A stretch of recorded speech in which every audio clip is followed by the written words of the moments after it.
میں اگر قسم اٹھاتا ہوں کہ اللہ کی قسم میں نے خدا کی قسم میں مچھلی نہیں کھاؤں گا, اگر جھینگا کھا لے گا تو اس کی قسم نہیں ٹوٹے گی, کیونکہ اس نے مچھلی نہیں. عرف میں یہی یعنی مفتی بھی کہے گا کہ تم کیا سمجھ رہے تھے جھینگا اس میں داغ, کو کہے گا نہیں میں تو جھینگا کھایا, مچھلی تھوڑی کھائی ہے میں نے. تو اس سے پتہ چلتا ہے کہ عرف میں بھی اس کو مچھلی نہیں سمجھا جاتا. تو اس لیے ہماری رائے میں اس کے یہ والے جو دلائل ہیں نا کہ مچھلی کی اقسام میں نہیں ہے, یہ دلائل کی دنیا میں بہت مضبوط ہے. البتہ ایک چھوٹ میں لوگوں کو دیتا ہوں, میں یہ کہتا ہوں فقہا ہی کا ایک اصول ہے کہ جس چیز میں ابتلا بہت زیادہ ہو جائے, جس چیز میں ابتلا سمجھتے ہیں بہت زیادہ لوگ مبتلا ہو جائیں. مبتلا گاڑا لفظ ہے, مبتلا بھی بھول گئے ہیں نا لوگ, انگلش میں کیا کہیں گے مبتلا کو. ایک چیز کا رواج بہت زیادہ ہو گیا ہو, تو خود فقہ حنفی ہی کا اصول ہے کہ اگر اسلام میں اس کی کوئی گنجائش دوسرے فقہ میں ملتی ہے اور وہ چیز سوسائٹی میں بہت زیادہ پھیل گئی ہے, تو اس کے پھر اس علاقے میں جہاں وہ بہت زیادہ پھیل گئی ہو پوری قوم سے چھڑوانا ناممکن ہو, تو دوسرے فقہ پہ فتویٰ دینے کی گنجائش ہے. یہاں ہمارے ہاں جھینگے کا بہت زیادہ رواج نارملی نہیں ہے, بنگلہ دیش میں بہت زیادہ رواج ہے, وہ صدیوں سے کھاتے آ رہے ہیں, حالانکہ وہ ٹوٹلی فقہ حنفی کو فالو کرتے ہیں بنگلہ دیش. تو میں وہاں بنگلہ دیش میں کے لیے کہتا ہوں کہ یار اب ان کو یہ کہنا کہ جھینگا چھوڑ دو, وہ دنیا چھوڑ دیں گے, جھینگا نہیں چھوڑیں گے. تو میں بنگلہ دیش کے علماء سے کہتا ہوں کہ فقہ حنفی کو چینج نہ کرو, فقہ حنفی میں تو جائز نہیں ہے, لیکن فقہ حنفی میں ہی ایک اصول ہے حضرات فقہا کا کہ اگر ابتلا کسی چیز میں بہت زیادہ ہو جائے اور لوگوں سے وہ عادت چھڑوانا ممکن نہ ہو, پھر یہ ضرورت ہے, تو ضرورت میں امام شافعی کے قول پہ فتویٰ دیا جا سکتا ہے. تو صرف جھینگے کی کیکڑے کی طرف نہ جاؤ, مگرمچھ کے انڈے مت کھاؤ, کچھوے کے انڈے مت کھاؤ, اور جو سمندر سے آڑی ترچھی چیزیں نکل رہی ہیں وہ مت کھاؤ. صرف جھینگے کی حد تک بنگلہ دیش میں گنجائش دی جا سکتی ہے, وہ صدیوں سے کھاتے آ رہے ہیں, ان کو چھڑوانا دنیا چھوڑ دیں گے, وہ جھینگا نہیں چھوڑیں گے. تو کہیں ایسا رواج ہونا تو پھر اس میں جو ہے وہ دوسرے فقہ پہ عمل کیا جا سکتا ہے, کیونکہ بہرحال ایسا تو نہیں ہے نا کہ اتفاقی مسئلہ ہو, کتے کی اجازت نہیں دی جائے گی. کیا آپ کے مسلمان چائنا میں جو رہتے ہیں, جو چائنیوں کو دیکھ دیکھ کے سب نے کتے کھانا شروع کر دیے, اس کی گنجائش نہیں ملے گی. وجہ اس کی کتا سب کے نزدیک کیا ہے, حرام ہے. لیکن جہاں علماء مجتہدین ہی کا اختلاف آ جائے, ائمہ اربعہ ہی کا اختلاف آ جائے, چاروں اماموں کا اختلاف آ جائے, چونکہ ان اماموں کو بھی ہم بڑی ویلیو دیتے ہیں, تو ہم یہ کہتے ہیں کہ اگر کسی علاقے میں بہت زیادہ رواج پڑ گیا ہے تو اس کو چھوڑنا ممکن نہیں ہے, تو بھائی اس اختلاف کا فائدہ ایسی جگہ پہ اٹھایا جا سکتا ہے. اس کی ایک مثال دے دوں کہ اگر کسی عورت کا شوہر مارکیٹ سے شارٹ ہو گیا, گم ہو گیا, پتہ ہی نہیں کہ سالوں نے اٹھایا ہے یا پولیس نے اٹھایا ہے یا کہاں ہے, یا 1 سال ہو گیا, 2 سال ہو گیا, 3 سال ہو گئے, 4 سال ہو گئے, تو فقہ حنفی, فقہ شافعی, فقہ حنبلی, تینوں فقہ میں جب تک اس کی موت کا 100% یقین نہیں ہو جاتا, عورت کہیں اور شادی بولو نہیں کر سکتی. کسی کے نکاح میں جب تک یقین نہیں ہوگا, ہم کیسے, اور یقین ہوتا ہے 100 سال کے بعد جا کے, 99 سال کے بعد جا کے, تو 99 سال میں رہ گیا وہ خود ہی ہو سکتا ہے مر جائے. اس وجہ میں کہ نہیں کر سکتی, وہ 99 سال ایک تعبیر ہے کہ 99 سال تک نہیں, مطلب یہ ہے کہ نہیں کر سکتی. اب ہوا یہ تھا ہندوستان میں ہندو بلوائی آتے تھے, بہت سارے مسلمانوں کو کاٹ کے چلے جاتے تھے, اس میں لاکھوں مسلمان لاپتہ ہو گئے. جب یہ ظلم ہوا ہے نا ہندوستان میں, اب بھی ہوتا رہتا ہے, ہزاروں عورتیں کا پتہ ہی نہیں کہ ان کا شوہر زندہ ہے کہ مر گیا. تو اب ایسی شدید ضرورت کے موقع پر, ایک دو عورتوں کا مسئلہ تھوڑی تھا, ایک بلوا ہو گیا نا, عمومی بلوا, ابتلا پھیل بہت زیادہ ہو, تو پھر مولانا شریف تھانوی رحمۃ اللہ علیہ اور جتنے بھی ہمارے دیوبند کے علماء ہیں, انہوں نے مجلس کی, انہوں نے کہا کہ اگر ہم فقہ حنفی پہ رکھیں گے, یہ تو ہزاروں عورتوں کو ان کا پتہ ہی نہیں چل رہا شوہر زندہ ہے مر گیا ہے,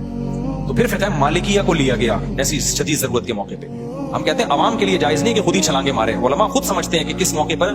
دوسرے فقہ پہ فتویٰ دینے کی گنجائش ہے, تو خود علماء نے قائل کیا, بیٹھے اجلاس ہوئے, تو پھر فقہ مالکیہ پہ فتویٰ دیا گیا بھئی ایسی شدید ضرورت میں ہزاروں عورتوں کا مستقبل داؤ پہ لگ رہا ہے, تو فقہ مالکیہ میں یہ ہے کہ عورت 4 سال انتظار کرے, کیس کرے عدالت میں, جج یہ سمجھتا ہے کہ مارکیٹ میں مل ہی رہا شوہر, تو پھر وہ اس کا نکاح عدالت ختم کر کے کہیں اور نکاح کرا دے گی. پھر پرانا والا شوہر اگر مل گیا تو مالکی فقہ میں تو ہے کہ نئے والے کے ساتھ ہی رہے گی, لیکن فقہ حنفی میں علماء نے کہا ہم نے چونکہ ضرورت کی وقت کی حد تک لیا ہے,